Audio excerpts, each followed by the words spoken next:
Durante a Idade Média, o álcool era uma parte essencial da vida diária, presente tanto nas humildes cabanas rurais quanto nos grandiosos salões dos reis.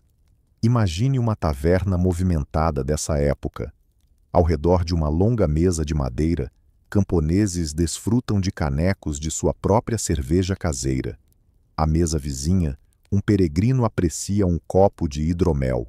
E em um canto, um monge saboreia vinho de um cálice de estanho. Das frias regiões do norte da Europa, onde predominavam as cervejas de cevada e trigo, até o ensolarado sul, com seu vinho de uvas, a paixão por bebidas alcoólicas transcendia fronteiras e classes sociais. Naquele tempo, as bebidas alcoólicas não serviam apenas para saciar a sede ou divertir. Muitas vezes, eram também uma fonte de alimento e remédio, carregando um significado social e cultural profundo. Embora os sabores e a aparência da cerveja, do vinho e do hidromel medievais fossem diferentes dos que conhecemos hoje, sua produção era uma verdadeira arte que juntava tradições, experiências e um toque de alquimia. A era medieval, que se estendeu aproximadamente do século V ao X, trouxe importantes inovações na fabricação de bebidas, mas o princípio da fermentação dos açúcares de grãos, frutas ou mel se manteve constante. Naquele tempo, as pessoas não compreendiam totalmente como a fermentação funcionava. A mágica transformação do suco doce em uma bebida alcoólica era frequentemente vista como um dom divino ou uma obra de forças misteriosas. Contudo, por meio de tentativas e erros, descobriram como criar diversas bebidas alcoólicas. Tudo isso sem as invenções modernas, sem termômetros, sem conhecimento sobre micróbios ou conservantes químicos. As principais ferramentas eram barris de madeira, recipientes de barro e estanho, fogo aberto e os sentidos humanos, visão, olfato e paladar, além das experiências passadas de geração em geração. O álcool era fermentado em todas as camadas sociais. As donas de casa nas aldeias assavam pães enquanto, ao mesmo tempo, um balde de cerveja borbulhava em um canto da casa. Os monges, em mosteiros, cuidavam dos vinhedos e aperfeiçoavam a produção de vinho para a missa e cerveja para os viajantes. O resultado eram bebidas que não apenas saciavam a sede, mas também elevavam o ânimo e, por vezes, ofereciam uma hidratação mais segura do que a água estagnada dos poços. Neste filme, você vai descobrir como o álcool era produzido na Idade Média, desde a fermentação da espessa cerveja de grãos até a prensagem das uvas para o vinho, passando pelo mistério da primeira destilação da água ardente. Vamos explorar quais matérias-primas e técnicas nossos antepassados utilizavam, como suas bebidas se diferenciavam das que consumimos hoje e qual era o papel dos mosteiros e guildas na perfeição dessas produções. Prepare-se para se surpreender com os ingredientes inusitados que os cervejeiros e vinicultores da época adicionavam, incluindo ervas e especiarias aromáticas, além de componentes que hoje nem pensaríamos em usar. Em breve, também vamos descobrir por que a cerveja era vista como uma bebida relativamente mais segura do que a água e como o hidromel está relacionado à origem da expressão lua de mel. Sente-se confortavelmente, pois estamos prestes a iniciar uma jornada pelo fascinante universo das cervejarias medievais, adegas e oficinas alquímicas. Na sociedade medieval, o álcool estava presente em todos os momentos da vida, do nascimento à morte. Cerveja, vinho ou hidromel estavam à mesa de quase todos em suas diversas formas e potências. Até mesmo as crianças consumiam versões diluídas dessas bebidas. Embora a imagem de uma criança com um caneco possa parecer estranha hoje, registros indicam que isso ocorria por razões práticas. A água dos poços ou reservatórios poderia estar poluída, por exemplo, devido a carcaças em decomposição, tornando a cerveja uma opção mais segura para manter a hidratação. É importante destacar que não se tratava da lager que conhecemos hoje. Era uma cerveja leve, com baixo teor alcoólico, que saciava a sede sem provocar uma embriaguez acentuada. No entanto, é um equívoco pensar que as pessoas da Idade Média evitavam totalmente a água. Elas sabiam onde encontrar fontes limpas e como purificá-la. Historiadores nos lembram que os habitantes dessa época também consumiam água potável de poços e riachos, sempre que disponível e não contaminada. O apreço pela cerveja e pelo vinho não vinha apenas do temor à água, mas também do paladar e dos efeitos revigorantes dessas bebidas. Não é à toa que se dizia que onde havia cerveja, havia prosperidade. O álcool era um alívio bem-vindo na dura realidade da vida cotidiana. A cerveja era uma bebida popular, um pão líquido diário para camponeses e artesãos. Era densa e nutritiva, ocupando um lugar importante na alimentação. No campo, muitas famílias produziam sua própria cerveja, e era comum haver um espaço reservado para um barril ou um tanque de fermentação. A qualidade da cerveja caseira variava, desde as densas e turvas, que seriam desafiadoras para o paladar moderno, até as melhores, reservadas para ocasiões especiais. Em contraste, o vinho, nas regiões mais frias da Europa, era um privilégio das classes altas. A nobreza e os ricos burgueses o serviam em banquetes e mantinham adegas bem abastecidas. Nos países do norte, o vinho muitas vezes precisava ser importado de lugares como França, Itália ou Espanha, o que o tornava mais caro. Por exemplo, os reis ingleses durante séculos controlaram a Aquitânia, permitindo que um leve vinho tinto chamado Claret fluísse de Bordeaux para a Inglaterra, sendo apreciado por seu sabor fresco. O hidromel, por sua vez, simbolizava a abundância e era mais valorizado nas cortes reais. Para o povo comum, era uma iguaria festiva, já que o mel era um ingrediente caro. A tradição até previa que os recém-casados recebessem um suprimento de hidromel para o primeiro mês de matrimônio, garantindo um início doce na vida a dois. Daí vem a expressão honeymoon, ou mês de mel. É fascinante notar que a cerveja nos mosteiros chegou a ser considerada uma bebida aceitável durante o jejum, um pão líquido que os monges podiam consumir mesmo durante períodos de restrições alimentares. Ademais, as cervejarias monásticas produziam, durante o jejum pré-Páscoa, cervejas especiais mais fortes, que saciavam sem infringir as normas religiosas. O álcool estava ligado não só à alimentação, mas também à vida social. Nas cidades, tavernas e estalagens funcionavam como centros de diversão e socialização. Imagine uma taverna burguesa. Em uma longa mesa, vizinhos, mestres de ofício e aprendizes se agrupam. Todos bebem e conversam animadamente, enquanto o taverneiro serve canecos repletos da bebida espumante. O chão batido, coberto de palha, absorve a cerveja e a lama dos sapatos dos presentes. No ar, o aroma da fumaça das tochas se mistura ao cheiro de cebolas fritas, enquanto o barulho das conversas ecoa. Essa taverna não era apenas um local para beber, mas o coração pulsante da vida comunitária, onde se trocavam notícias, fechavam-se negócios e se entoavam canções de alegria.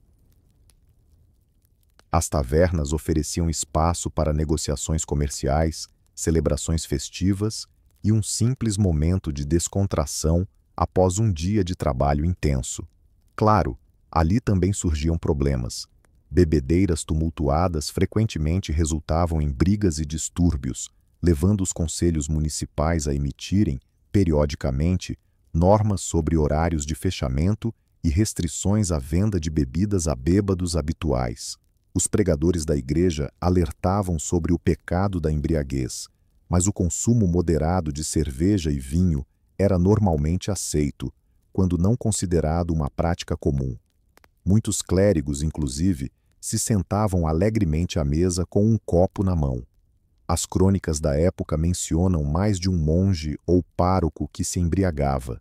As queixas do período ilustram de forma cômica que, em alguns mosteiros, os monges dedicavam-se mais ao vinho e à cerveja do que a orações devotadas. Para estudantes e soldados, o álcool também era um aliado frequente. Conhecemos histórias de fraternidades estudantis que criaram suas próprias regras para competições de bebida.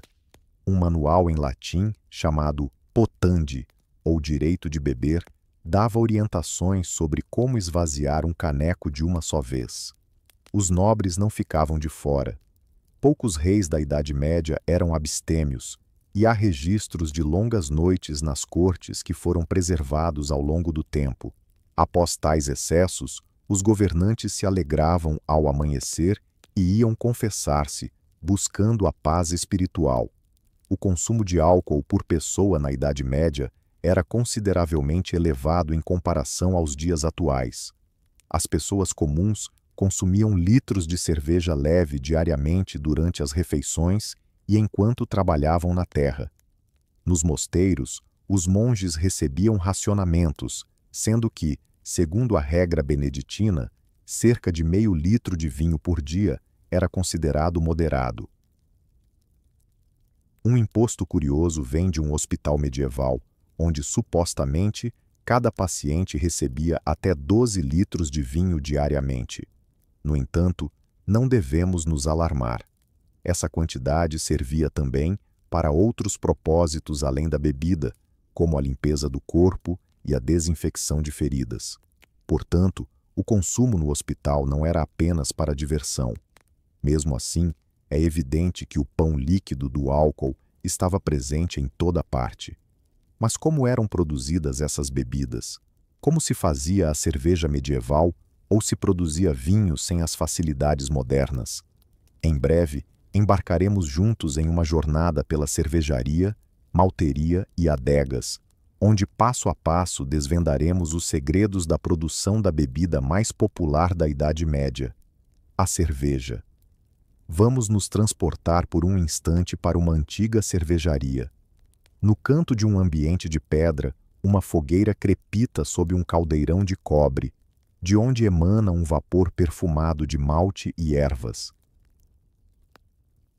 O cervejeiro, trajando um avental de linho, mexe com uma pá de madeira a pasta densa que borbulha. A seus pés, sacos de cevada e trigo estão empilhados. Em um banco, maços de ervas secas estão amarrados, revelando os secretos ingredientes. Um jovem aprendiz traz baldes de água fria do poço e, com dificuldade, despeja-os no tacho. No ar, mistura-se um aroma doce de grãos, com um leve toque amargo do lúpulo. Todos aguardam a conclusão da mistura, ansiosos pelo início do mágico processo de fermentação. Essa é a rotina de um cervejeiro medieval, marcada por trabalho árduo, incerteza sobre o resultado, mas também por um orgulho genuíno ao produzir uma boa cerveja. A bebida mais amada e amplamente consumida na Idade Média era, sem dúvida, a cerveja. No entanto, sua produção não era simples ou padronizada. Cada região, e muitas vezes, cada cervejeiro tinha seu próprio método e receita. De forma geral, a fabricação da cerveja seguia alguns passos básicos, que, na verdade, permanecem inalterados desde a Idade Média. Tudo começava com grãos, sendo a cevada ou o trigo as opções mais comuns. A cerveja mais barata e usual era, inicialmente, a chamada cerveja branca, feita de malte de trigo, que apresentava uma cor clara e um sabor mais suave. O malte de cevada, por sua vez, conferia à cerveja uma coloração mais escura e um sabor mais robusto, com sua importância crescendo ao longo do tempo. Os grãos de cereal eram imersos em água para germinar, dando origem ao malte. Em essência, tratava-se de grãos parcialmente germinados e carregados de açúcares. Os maltadores, então, secavam os brotos, muitas vezes sobre o fogo, o que conferia à cerveja um toque defumado, e o malte seco era moído até virar uma farinha grossa. Essa farinha de malte era misturada com água e aquecida em um caldeirão, resultando em uma pasta densa de cereais, chamada mosto. Durante essa etapa, o amido do malte se convertia em açúcares fermentáveis. O líquido doce resultante, que denominamos mosto, era transferido para um caldeirão e colocado para ferver. A fervura acontecia em grandes caldeirões de cobre ou ferro em fogo aberto. Ao mosto em ebulição, eram acrescentados vários ingredientes para aprimorar o sabor e a conservação. Hoje, o lúpulo é fundamental para o amargor e a durabilidade da cerveja, mas isso nem sempre foi assim. Nos primórdios da Idade Média, a cerveja era feita sem lúpulo, ou com misturas de ervas chamadas gruit. Essas misturas poderiam incluir absinto, zimbro, alecrim, mil-folhas, entre outras ervas e especiarias disponíveis. Esses ingredientes conferiam à cerveja amargor e aroma. Com o tempo, o lúpulo ganhou destaque. Registros antigos indicam que já era cultivado em nossas terras no século X, sendo também mencionado nas cervejarias monásticas da Europa Ocidental. A famosa abadesa Hildegarda de Bingen, no século X, afirmou que o lúpulo ajuda a preservar a frescura da cerveja. Desde o final da Idade Média, o lúpulo se tornou a erva predominante nas cervejas, especialmente em mosteiros e cervejarias urbanas. Na Inglaterra, por exemplo, as cervejas eram produzidas sem lúpulo e chamadas de ale, por um período ainda mais longo. O uso do lúpulo foi incorporado apenas entre os séculos XIV e XV. Graças aos cervejeiros flamengos, além do lúpulo, eram adicionados diversos ingredientes que estivessem disponíveis e que o mestre cervejeiro acreditasse que melhorariam a bebida. Existem registros de ingredientes realmente curiosos. Para aumentar o amargor e a espuma, ervas secas ou especiarias eram frequentemente lançadas no caldeirão, como erva doce, anis, sálvia e flores de cerejeira, além de pedaços de casca amarga de carvalho ou pinheiro. Algumas receitas até mencionam a inclusão de bile bovina ou um pouco de cal. Embora esses ingredientes não fossem desejáveis na cerveja moderna, os cervejeiros da época experimentavam acreditando que isso melhoraria o sabor ou a durabilidade da bebida. A qualidade da água era igualmente essencial. Um antigo catálogo de cervejaria lista 5 tipos de água, sendo a água da chuva considerada a melhor para a produção de cerveja, por ser macia e limpa. No entanto, a água da chuva nem sempre era suficiente e, frequentemente, deteriorava-se rapidamente. Por isso, os cervejeiros muitas vezes utilizavam água de poços ou córregos, desde que fosse boa. Após a fervura do mosto com os ingredientes, o caldeirão era retirado do fogo e o líquido deixado esfriar em largos caldeirões rasos, conhecidos como resfriadores.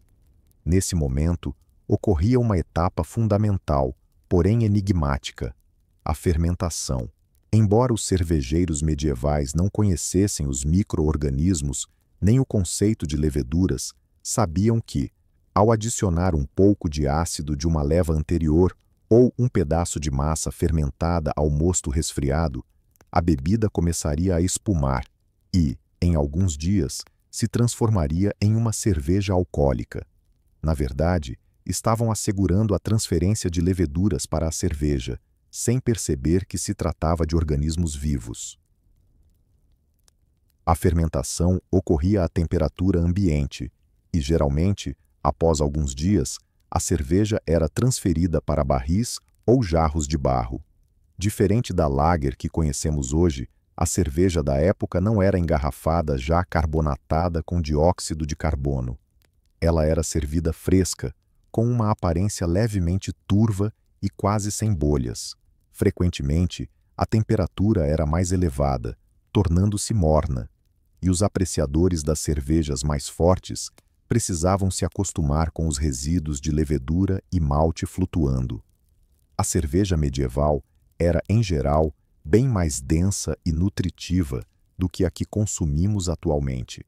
Com restos de grãos, não passava por filtragem ou pasteurização, resultando em uma durabilidade bastante limitada, especialmente se não possuísse lúpulo.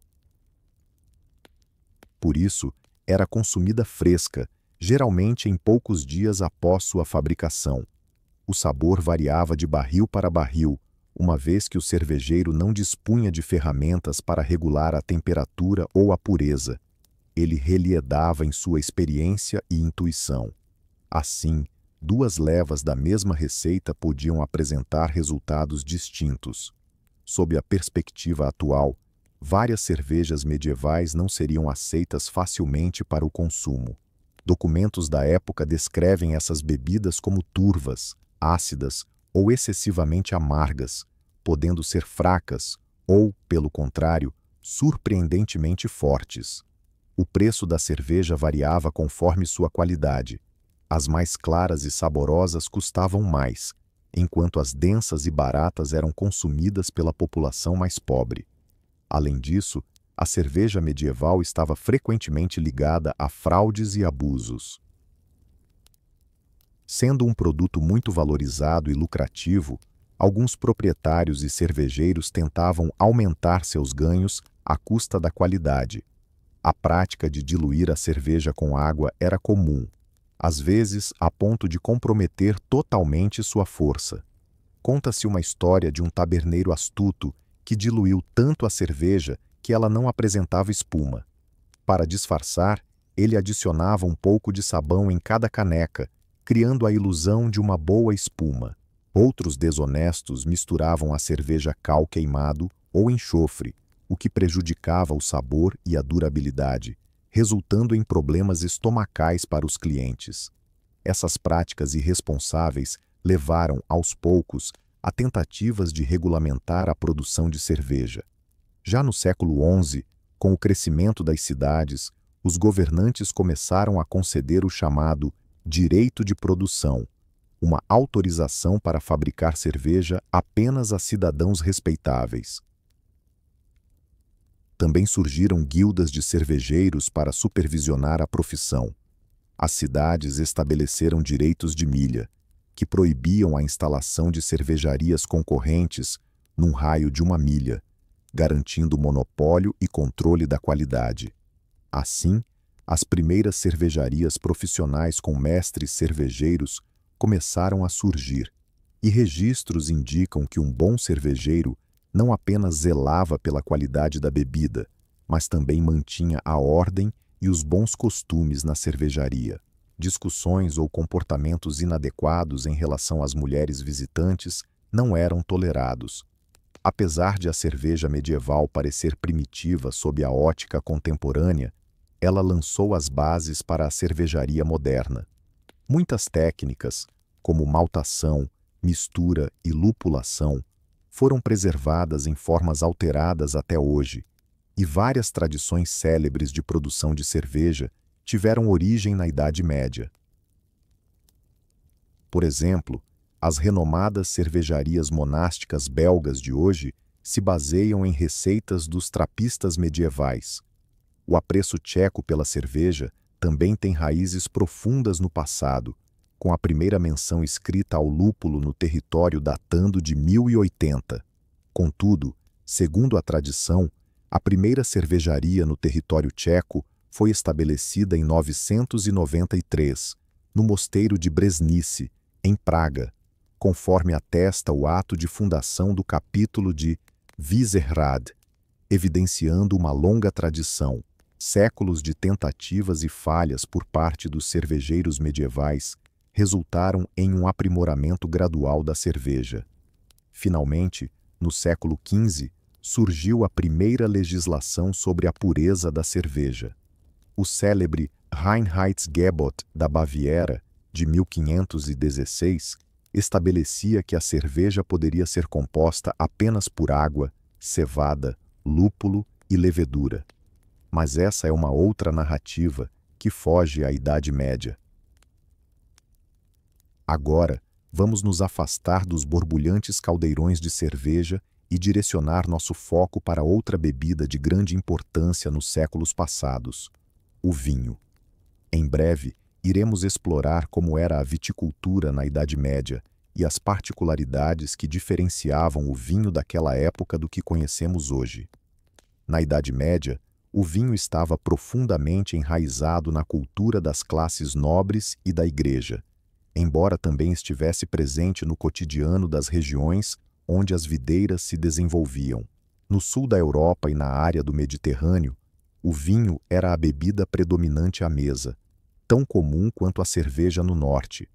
As uvas eram cultivadas em qualquer lugar onde o clima favorecesse, desde a ensolarada Itália e França até áreas ao norte dos Alpes, onde as vinhas se expandiram especialmente devido à atuação dos mosteiros. Os monges eram os verdadeiros mestres da viticultura medieval. A ordem beneditina e, posteriormente, os cistercienses tiveram um papel crucial no avanço da viticultura na Europa. Para os monges, o vinho não servia apenas nas refeições diárias, mas, acima de tudo, nos rituais da missa. Cada mosteiro e igreja necessitava de vinho para os serviços religiosos, o que levou a igreja a incentivar o cultivo de vinhedos, até mesmo em regiões onde antes as videiras não eram plantadas. Por exemplo, na Morávia, a viticultura já estava em desenvolvimento no século IX, durante o Grande Morávia. E na Boêmia, no século XIV, o imperador Carlos IV apoiou ativamente o cultivo de vinhedos nas proximidades de Praga, trazendo mudas da Borgonha. Graças a esses esforços, o vinho se tornou mais acessível na Europa Central, ao menos para a burguesia e a nobreza. Vamos imaginar uma cena durante a colheita das uvas. Nas encostas do vinhedo, famílias inteiras se dedicam ao trabalho. Os homens cortam os pesados cachos de uvas com facas, enquanto mulheres e crianças as recolhem em cestos. Após o pôr do sol, a colheita é levada para o pátio da vinícola, onde grandes tonéis de madeira já estão prontos. Um grupo de camponeses robustos, com as calças arregaçadas, entra descalço nesses tonéis e começa a pisar as uvas. Risadas e canções folclóricas ecoam. Enquanto o mosto pegajoso escorre entre seus dedos, o aroma das uvas esmagadas e da fumaça do fogo de chão se misturam no ar. Cansados, mas felizes, os vinicultores despejam os primeiros jorros de mosto em barris e recitam uma oração para que o vinho seja bem-sucedido. À primeira vista, a produção de vinho parecia mais simples do que a de cerveja. A natureza já havia feito parte do trabalho, fornecendo açúcares e leveduras nas cascas das uvas. Contudo, um bom vinho requer cuidado e conhecimento. Tudo começava no vinhedo, onde durante o verão as videiras eram cuidadas. Em setembro ou outubro, chegava a época da colheita, e as uvas precisavam ser processadas rapidamente antes que começassem a apodrecer. Em pequenas vinícolas, as bagas eram pisadas com os pés descalços em tonéis, uma prática que já conhecemos desde a antiguidade e que se manteve na Idade Média. Nas grandes vinícolas monásticas e senhoriais, usavam-se prensas de madeira, desde simples alavancas a prensas de parafuso cada vez mais sofisticadas, capazes de extrair o máximo de suco das uvas. O mosto espremido, ou suco de uva, era drenado para tonéis ou barris e deixado seguir seu destino. A fermentação se iniciava, com as leveduras naturais presentes nas cascas das uvas, assegurando que o mosto começasse a fermentar vigorosamente em poucos dias a semanas, transformando-se em vinho. Após a turbulenta primeira fermentação, os viticultores transferiam o vinho jovem dos sedimentos de levedura para barris limpos. Nesses barris, o vinho passava por um processo de amadurecimento e purificação. Contudo, o vinho da Idade Média não alcançava a clareza e a estabilidade dos vinhos modernos. Sem filtração e em um ambiente não estéril, o resultado muitas vezes era uma bebida turva, com coloração acastanhada e resíduos de leveduras ou sólidos. O consumo do vinho era recomendado dentro de alguns meses após a colheita, pois corria o risco de azedar. Armazená-lo por períodos prolongados era um desafio, levando as pessoas a desenvolverem métodos de conservação. Para a sulfitação do vinho e desinfecção dos barris, os habilidosos vinicultores utilizavam enxofre aceso, já que perceberam que a fumaça do enxofre ajudava a inibir as bactérias responsáveis pela acidificação acética, prevenindo que o vinho azedasse rapidamente. Outra técnica era a adição de diversos ingredientes ao vinho, semelhante ao que se fazia com cerveja. Experiências eram realizadas, e às vezes uma mão cheia de ervas, como tomilho, hortelã ou sálvia, era incorporada para aromatizar a bebida. Pedaços de resina de pinho ou abeto eram adicionados aos barris, contribuindo para a conservação do vinho. Assim, produzia-se um vinho resinoso, similar à resina grega atual, mas com um sabor acentuadamente resinoso. Para dar sabor e por motivos medicinais, especiarias como cravo, canela e mel eram adicionados, resultando em um vinho doce e especiado chamado hipocras, que era servido quente durante os banquetes como digestivo. Os vinicultores também sucumbiam à tentação da fraude. Quando o vinho oxidava e azedava, ao invés de descartá-lo, tentavam recuperá-lo. Às vezes, gesso, uma fonte de cálcio ou pó de mármore eram acrescentados ao barril. Em outras situações, o vinho era excessivamente adoçado com mel, para disfarçar a acidez. No entanto, a prática mais arriscada nas adegas medievais era a adição de chumbo. Os mestres de adega descobriram que o óxido de chumbo, conhecido como cola, tinha um efeito milagroso sobre o vinho estragado. Ele neutralizava o ácido acético ao reagir com ele, eliminando a acidez. Além disso, formava um composto de chumbo de sabor doce que aromatizava o vinho, tornando-o imediatamente agradável, mesmo sem mel. O problema era que esse elixir era uma toxina disfarçada. Com o consumo contínuo desse vinho melhorado, os bebedores começavam a apresentar sintomas de intoxicação por chumbo, como dores abdominais, anemia e até morte.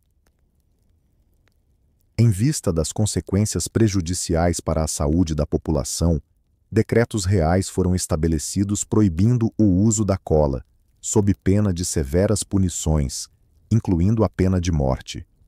A qualidade dos vinhos na Idade Média variava muito mais do que a de hoje.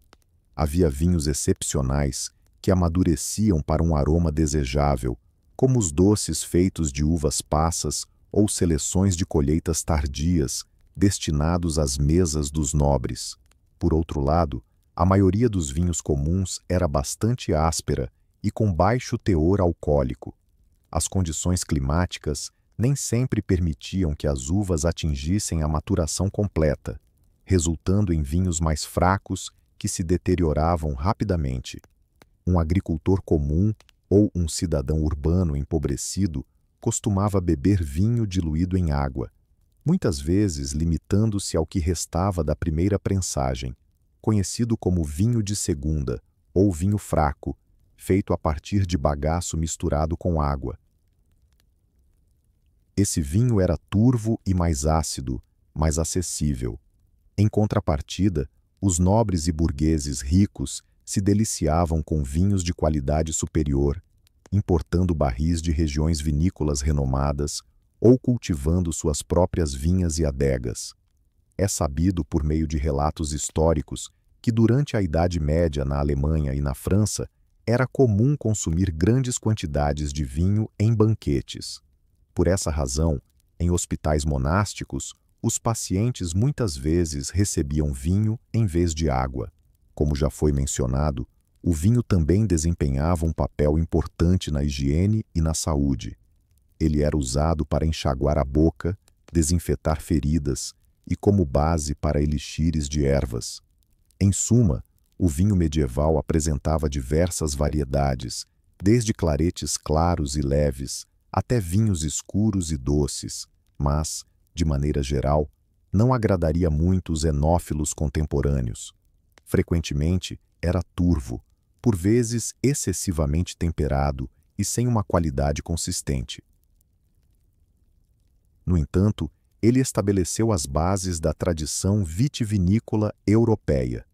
Muitas vinícolas renomadas têm suas raízes na Idade Média, como as vinícolas monásticas na Borgonha ou à margem do Reno. A terminologia e os métodos de produção de vinho foram aprimorados ao longo dos séculos, especialmente nesse período. Quando hoje degustamos um gole de vinho, estamos nos conectando a uma história que se estende por 1000 anos. Na Idade Média, o vinho não só simbolizava o sangue de Cristo durante os rituais, mas também se tornou um emblema de status social e cultura. Embora a cerveja fosse a bebida mais comum, o vinho manteve-se como a bebida da realeza até os tempos atuais. Quando cerveja e vinho se consolidaram nas mesas da Europa, parecia que nada mais poderia ser adicionado. No entanto, os habitantes da Idade Média eram capazes de produzir álcool a partir de outras fontes. E se grãos ou uvas não estivessem disponíveis? O mel entrava em cena, sendo a matéria-prima para uma bebida igualmente fascinante, o hidromel. Em breve, vamos explorar como o hidromel era feito na Idade Média e por que ele gradualmente perdeu espaço para o vinho e a cerveja. O hidromel é uma das bebidas alcoólicas mais antigas da humanidade e, na Idade Média, mantinha uma aura de exclusividade. Civilizações antigas o consideravam a bebida dos deuses, e nossos antepassados acreditavam que o hidromel conferia força e saúde. Nas sagas vikings, fala-se do hidromel fluindo em Valhalla, e os anciãos eslavos o ofereciam em rituais e festas. Na Idade Média, o hidromel era um símbolo de opulência e luxo, a bebida de reis, cavaleiros e grandes banquetes. Um camponês comum tinha permissão para consumi-lo apenas ocasionalmente, pois o mel, sua principal matéria-prima, era precioso. O mel era colhido de abelhas selvagens nos bosques ou de colmeias de mosteiros e senhores. Aqueles que tinham acesso a uma quantidade suficiente de mel podiam produzir hidromel e desfrutar de um prestígio notável. Imagine-se na sala de banquetes de um castelo medieval. Longas mesas estão repletas de assados e pães. Em taças, o hidromel dourado brilha. Após um banquete esplêndido, o rei se levanta com um cálice ornamentado na mão. Ele brinda a saúde e a abundância, e todos os presentes, de cavaleiros a servos, erguem seus cálices para o brinde. O hidromel doce cintila à luz das tochas. Cada gole aquece tanto a língua quanto a alma. Essas cenas de fartura eram, na Idade Média, intimamente relacionadas ao hidromel, a bebida das ocasiões especiais. Os recém-casados se abraçam e compartilham a doce bebida. O hidromel escorre por suas barbas. Mas isso não importa, pois simbolicamente é para adoçar sua vida a dois. O processo de fabricação do hidromel parecia simples. Era necessário apenas mel, água e um pouco de paciência. Em um grande caldeirão ou barril, o mel era misturado com água em proporções específicas. De acordo com as receitas, essa solução geralmente tinha cerca de 20 a 30% de açúcar. Às vezes, essa mistura era aquecida ou fervida. Dessa maneira, os cristais de mel se dissolviam, e as impurezas e a cera subiam à superfície, onde eram recolhidas pelo vinicultor, ou melhor, pelo melicultor.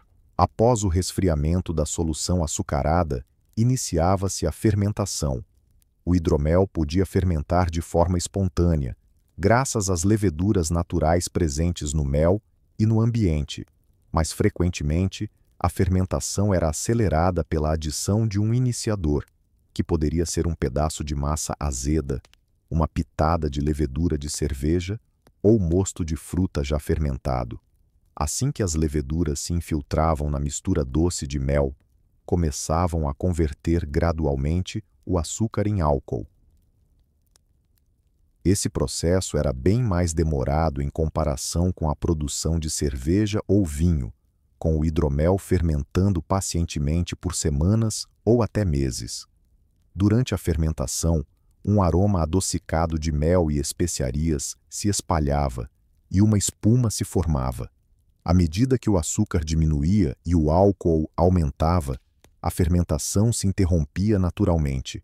O resultado era uma bebida dourada, com um sabor que variava de doce a semi-seco, apresentando um teor alcoólico similar ao do vinho, geralmente entre 10% e 14%. Contudo, o hidromel jovem não estava pronto para ser consumido imediatamente. Era comum recomendar que ele fosse amadurecido, sendo transferido para jarros ou barris e armazenado em locais frescos, permitindo que as leveduras se assentassem e o sabor se desenvolvesse. Os melhores hidroméis eram envelhecidos por vários anos. Registros medievais indicam que, por exemplo, os hidroméis poloneses eram renomados pela sua qualidade, uma vez que os melicultores locais os deixavam amadurecer por longos períodos e os temperavam com ervas para alcançar um sabor excepcional. Assim como na produção de cerveja ou vinho, diversas adições podiam ser feitas ao hidromel. Uma pitada de lúpulo, ocasionalmente adicionada para conferir um leve toque amargo, ou misturas de especiarias e ervas como gengibre, canela, zimbro, tomilho ou cravo da Índia. Cada melicultor tinha sua receita familiar exclusiva. Os hidroméis variavam em cor e doçura conforme o tipo de mel utilizado, com a diferença entre o hidromel claro e floral e o escuro e florestal, além da proporção de água que se misturava. Alguns eram extremamente doces e viscosos, caso a fermentação não ocorresse completamente, deixando o açúcar residual. Outros hidroméis eram deixados para fermentar até ficarem secos, tornando-se mais intensos e encorpados.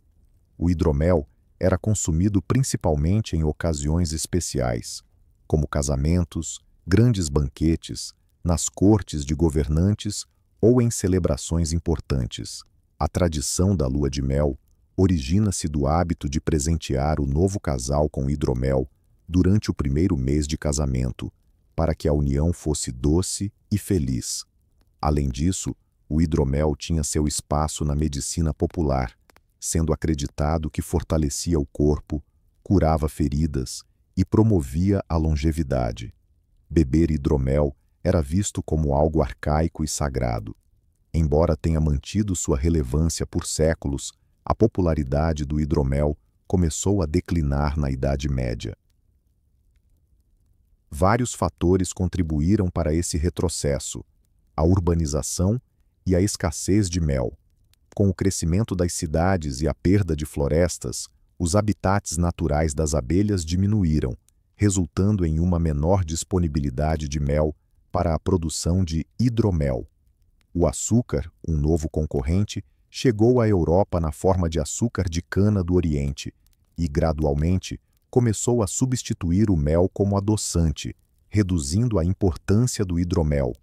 Enquanto isso, o vinho e a cerveja ganhavam popularidade. No final da Idade Média, o clima começou a aquecer, permitindo que videiras e lúpulo prosperassem em áreas antes improdutivas, facilitando a produção de vinho e cerveja. Essas bebidas tornaram-se mais acessíveis e sua produção era mais simples do que a obtenção do valioso mel. A partir do século X, na Europa, começam a emergir as primeiras vodkas, bebidas alcoólicas destiladas que se inspiram no saber do mundo árabe. Essas águas ardentes introduzem um novo tipo de embriaguez, enquanto o hidromel, ao seu lado, passa a parecer antiquado. Com o tempo, o hidromel foi colocado em segundo plano, Isso não quer dizer que ele desapareceu. Os apreciadores continuaram a produzi-lo. Em locais como a Escandinávia e a Polônia, o carinho pelo hidromel se manteve por um longo período. Contudo, de bebida da realeza, ele se tornou uma curiosidade regional. Apenas nas últimas décadas, o hidromel ressurgiu, conquistando novamente espaço como uma bebida histórica, admirada por seu sabor tradicional. Para o homem medieval, o hidromel era uma parte significativa, uma doçura que complementava a variedade de cervejas e vinhos. Agora vamos nos transportar para um ateliê alquímico, onde nasceu um novo tipo de álcool, o destilado. Na sequência, veremos como os mestres medievais criaram a primeira água ardente e o motivo pelo qual ela ofuscou as tradicionais bebidas fermentadas. Imaginem uma sala semi-escura, repleta de instrumentos curiosos e aromas intrigantes. No centro, um alquimista, vestido com um longo manto, está absorto, observando as chamas que dançam sob um alambique de cobre. Em um balão aquecido, uma mistura de vinho e ervas está lentamente esquentando. Um tubo em formato de serpentina conecta este balão a um recipiente de vidro imerso em água fria. O alquimista murmura uma oração ou encantamento e aguarda. De repente, um líquido transparente começa a gotejar do tubo, escorrendo gota a gota para o balão preparado. Aqua vitae, sussurra ele. A água da vida acaba de presenciar um pequeno milagre, a transformação do vinho em algo mais forte e puro. Reflexivo, ele molha o dedo no líquido e experimenta uma gota. A sensação é ardente e calorosa, fazendo seus olhos brilharem. Com um gesto de triunfo, ele aproxima a chama de uma vela do balão, e o álcool se incendeia em uma chama azul. O experimento foi bem sucedido. Assim, talvez, tenham sido os primeiros momentos do destilado em um laboratório medieval. Na Idade Média, uma descoberta revolucionária ocorreu. As pessoas aprenderam a criar um álcool mais potente do que qualquer bebida fermentada naturalmente. Essa descoberta foi a destilação, um processo que separa e concentra o álcool de um líquido fermentado por meio da evaporação e condensação. Embora o princípio da destilação já fosse conhecido por estudiosos da antiguidade, Aristóteles falava sobre a destilação da água, e alquimistas produziam destilados de óleos aromáticos. A destilação de bebidas alcoólicas, ou álcool potável, se tornou clara apenas na Idade Média, com a contribuição significativa da alquimia árabe e persa. Já no século VI, pensadores como Dabir ibn Hajan, conhecido na Europa como Geber, experimentavam com um instrumento chamado alambique, um balão de destilação com tampa e tubo de resfriamento. No início, buscavam elixires e essências puras de diversas substâncias. Descobriram também que, ao aquecer vinho fermentado, podiam obter um líquido especial e transparente que se acendia com facilidade. No mundo muçulmano, o álcool como bebida era proibido, então essas descobertas eram mais voltadas à medicina e à química. Médicos árabes adicionavam o vinho destilado a medicamentos, chamando-o de alcool, que originalmente se referia a um pó fino, e mais tarde passou a ser utilizado de forma figurativa para qualquer substância destilada. Daí vem a palavra álcool, que conhecemos hoje. O conhecimento da destilação foi gradualmente trazido à Europa cristã, provavelmente através da tradução de textos árabes e contatos no Mediterrâneo. As primeiras referências escritas sobre a destilação de álcool na Europa datam do século X, na Itália. A célebre escola médica de Salerno, em seu tempo, documentou o método de destilação do vinho, referindo-se a ele como aquavite, ou água da vida. Esse nome enfatizava quão inovadora era a vodka. Muitas pessoas acreditavam que ela possuía uma força vital concentrada, capaz de curar enfermidades e prolongar a existência com apenas algumas gotas. O estudioso Arnold de Villa, no final do século X, elogiou a aquavite como um verdadeiro remédio universal. Assim, o destilado foi inicialmente utilizado principalmente como tratamento e também despertou a curiosidade dos alquimistas. O processo de destilação, conforme descrito na época, começava com um recipiente metálico cheio de vinho ou outra bebida fermentada, que era aquecido. Acima desse recipiente havia um alambique de cobre com um bico. Quando o álcool do vinho evaporava, a temperaturas inferiores à da água, os vapores subiam para o capacete do alambique e, dali, para um tubo de resfriamento, que podia estar imerso em água fria. Nesse local, os vapores se condensavam e escorriam em forma líquida para um recipiente preparado. O resultado era um líquido límpido, muito mais potente que o vinho original. Na verdade, tratava-se de um espírito puro, combinado com um pouco de água. A primeira vodka. O alquimista a chamou de água ardente, pois era extremamente inflamável e queimava como fogo ao ser ingerida. Inicialmente, essa vodka rudimentar era administrada em gotículas como remédio. Contudo, logo as pessoas começaram a apreciá-la também por seu efeito intoxicante, descobrindo que uma pequena dose produzia um impacto muito mais forte do que um caneco de cerveja. Nos séculos XIV e XV, as bebidas destiladas começaram a se espalhar lentamente pela Europa. Embora as destilarias modernas não existissem ainda, já era possível encontrar frascos de vinho queimado ou álcool de grãos nas farmácias dos mosteiros e nas cortes. Em 1405, os anais irlandeses mencionam a primeira citação ao uísque Beata Helico, que significa água da vida, precursor do termo whisky. De maneira semelhante, em outros países surgiram suas próprias denominações para água da vida, como Odwi, Aquavit e TPE. O termo vodka chegou às terras checas, possivelmente derivado do polonês gorzałka, que significa álcool ardente.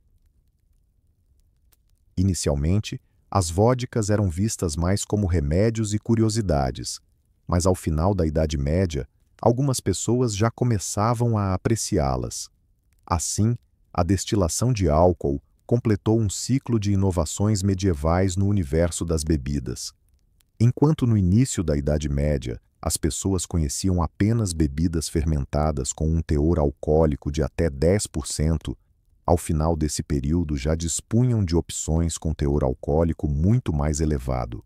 Essas bebidas eram produzidas em pequenas quantidades, principalmente para a nobreza e médicos, mas nos séculos seguintes passaram a ter um crescimento explosivo.